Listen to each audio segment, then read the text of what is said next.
Para sahabat yang terkasih, jumpa lagi dengan renungan percikan hati, sabda dari hati untuk dunia yang baru.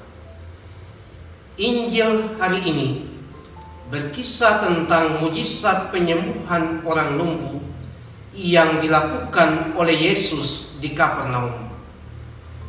Dikisahkan bahwa ketika memandang dan melihat iman orang lumpuh yang dibawa kepadanya, Yesus berkata, "Percayalah anakku, dosamu sudah diampuni."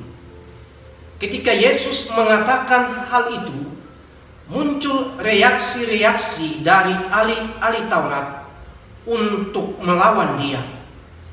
Bahkan mereka berkata di dalam hati mereka, "Ia telah menghujat Allah."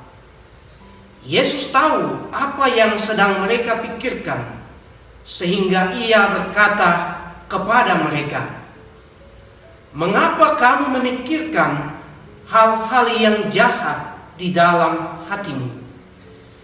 Yesus kemudian menyembuhkan orang lumpuh itu dengan berkata, "Bangunlah, angkatlah tempat tidurmu dan pulanglah ke rumahmu."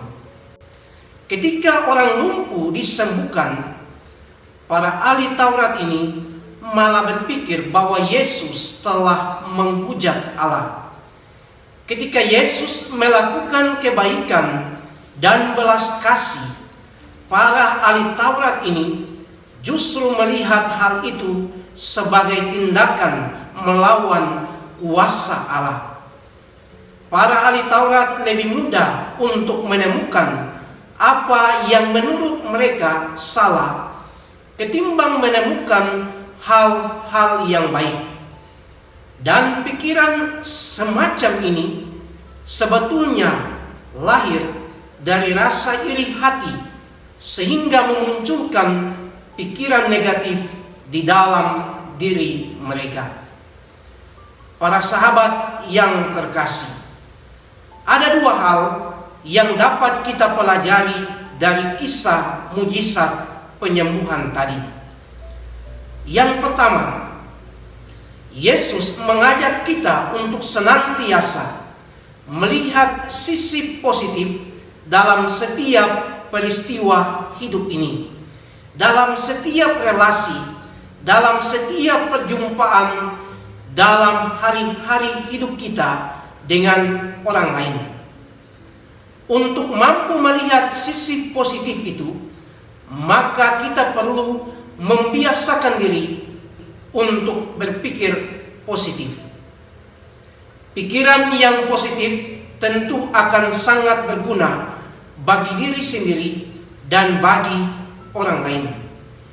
Dengan berpikir positif, kita akan menjadi saluran rahmat dan berkat bagi sesama kita.